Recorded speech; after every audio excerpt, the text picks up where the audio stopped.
이재명 대표가 15일 만에 당무 복귀하셨는데요. 어제 첫 일성이 법으로도 펜으로도 안 되니 칼로 죽이려고 했지만 결코 나는 죽지 않는다. 이런 말씀하셨어요.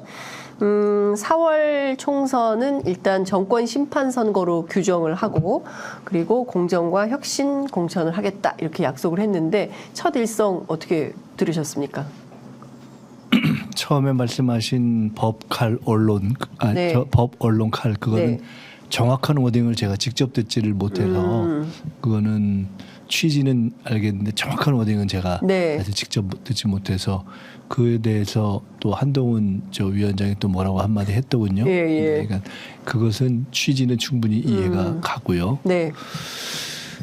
그 핵심적으로는 결국 이제 이번 총선을 정권 심판 선거로 규정한 거지 않습니까? 네. 그것은 뭐 사실 그렇기도 하고 또 저희들이 공감대가 넓은 그러한 규정이라고 봐야죠. 네. 이제 그런 객관적인 진단과 규정 위에서 어떻게 할 것인가 하는 문제가 이제 민주당과 이재명 대표의 네. 어깨 위에 있는 거죠. 예.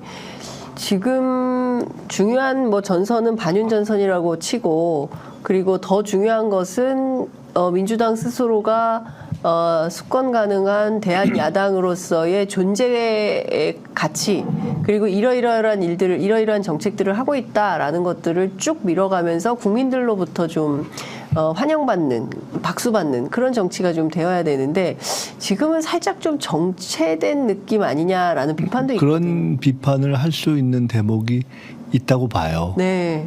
어떻게 보면은 그렇지 않았다면 그것도 참 이상하다. 예. 왜냐하면은 이렇게 두들겨 맞고 대표가 단식하고 네. 단식에도 회복을 예. 막 하는 상황에서 예. 또 이렇게 테러 당하고 예.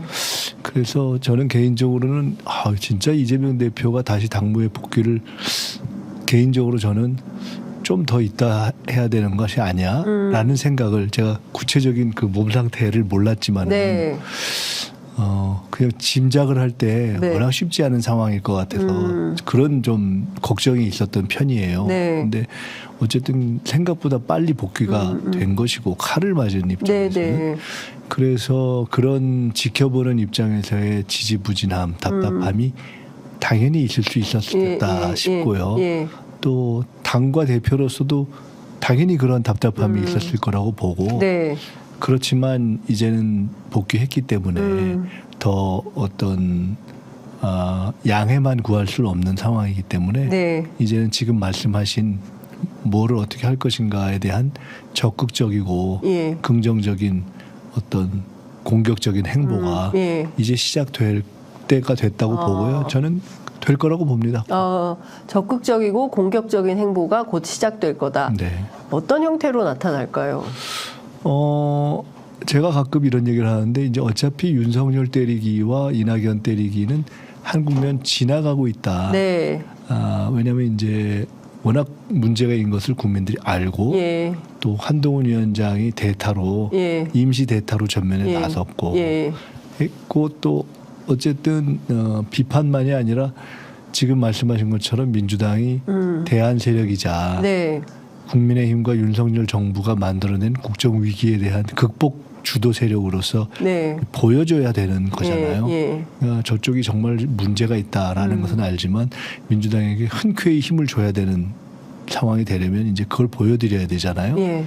그렇기 때문에 이제 그거를 해야 할 상황인데 그것은 당연히 1차적으로는 큰 현 상황에 대한 어떤 해결책, 정책을 중심으로 하는 그리고 이제 정치적인 방향을 포함하는 네. 그것들을 제시해가는 것에서 시작이 되겠죠. 예.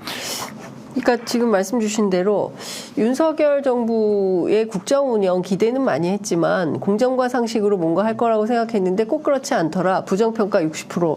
이게 그야말로 콘크리트 부정평가가 딱 서 있는 이런 상황인데 문제는 그러면 민주당에게 심판할 결심을 끝내고 민주당을 찍어야 되는 왜 민주당인지 이에 대한 어떤 질문의 답을 민주당 스스로 좀 만들어내야 되는 차원에 이제 네. 와 있는데 그 내용이 구체적으로 뭐가 될지 저희 궁금해가지고 여쭙습니다. 곧 하나하나 보여드릴 수 있다고 봅니다. 네. 제가 이제 과거에 정책위 의장을 했었지 않습니까? 네. 근데 이제 당이 최근에 여러 가지 정책들을 총선에 이제 대비해서 쭉 내놓고 있죠. 네. 뭐 간병 문제라든가 예. 또는 뭐 경로당 주 5일 급식이라든가 어떻게 보면 조금 이렇게 초등 돌봄 뭐 등. 초등 돌봄이라든가 미세해 보이지만 비교적 피부에 와닿는 그 이제 그리고 너무 소확행 아닙니까? 소확행의 연장선이라고 예. 볼 수 있는 것들이죠. 예. 근데 이제 사실 그런 것들이 어떻게 보면은 제가 정책위 의장을 할 때 네.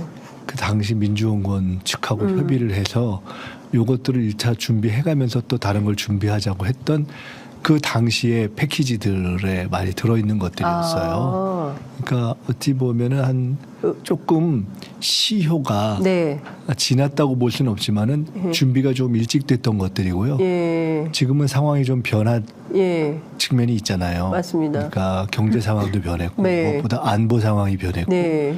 또 상대인 국힘의 상황이 변했고 예. 또 우리 내부의 상황도 변했고 해서 그리고 총선이 이제 임박했기 때문에 네. 본 세트 그러니까 본 패키지 그리고 변화한 상황에 대응하는 패키지 이런 것들을 내놓을 때가 네. 저는 다시 정비해서 내놓을 때가 됐다고 보고요. 네. 그에 대한 문제의식도 충분히 있고 예. 준비도 지금 나름 되고 있고 해서 저는 아까 말씀드린 것처럼 대표가 이제 복귀했기 때문에 네. 곧 대표의 재정리를 시작으로 해서 네. 선보이게 될 거라고 보고 있습니다. 오늘 구체적인 말씀을 제가 드리는 거는 시점으로나 네. 또 제가 그걸 말씀드리는 것은 적절치 않은 것 같습니다. 셋째 출산하면 대출 원금 1억을 전액 감면해 주겠다라는 게 나오는데 이것도 의원님 정책위 의장 시절에 만들어진 공약인가요? 그것은 딱 요거를 하자라고 찍지는 않았는데 네. 그때 저희가 저출생 관련한 패키지를 쭉 이렇게 준비했던 것에 들어있는 내용이고요. 네. 다만 저는 개인적으로 저출생 문제가 국가의 구조적인 존속에 관한 예. 그야말로 국가 어떻게 보면은 최근에 이제 민주주의 위기, 예. 경제 민생 위기, 예. 남북 관계 위기라고 우리가 이야기한 3대 위기에 더해서 네. 저출생 문제가 국가의 존속과 구조와 맞습니다. 연결되어 있는 예. 4대 위기 수준으로 저는 됐다고 보거든요. 예. 예. 그래서 이것을 요거 하나를 더하자, 요거 하나를 더하자라는 식의 선물 세트의 내용을 하나씩 늘려가고 그 선물 세트 내용을 양당이 경쟁하는 방식으로는 그것도 좋긴 하지만 네. 조금 더 근본적인 접근을 할 필요가 있지 않는가라는 생각을 개인적으로 하고 있고요. 네. 그에 대한 것도 당내에서 논의가 되고 준비가 되고 있기 때문에 네. 오늘 나온 그 정책을 포함해서 저출생 문제에 대한 접근법도 네. 또 곧 조금 더 심화된 형태로 나올 거다 이렇게. 알겠습니다. 이재명 대표 어제 이낙연 전 대표 처음으로 이제 언급을 했는데요. 많은 노력을 했지만 참 안타깝게 됐다 이런 말씀 주셨어요. 그런데 당내에서는 추가 탈당 가능성도 제기하는 분들이 있는데 제가 취재해보면 꼭 그렇지도 않다. 그러나 공천이 좀 결정적일 것이다. 공천 결과에 따라서 당을 나가는 분들도 생길 수 있다. 이렇게 얘기를 하던데 실제로 의원님은 어떻게 전망을 좀 하십니까?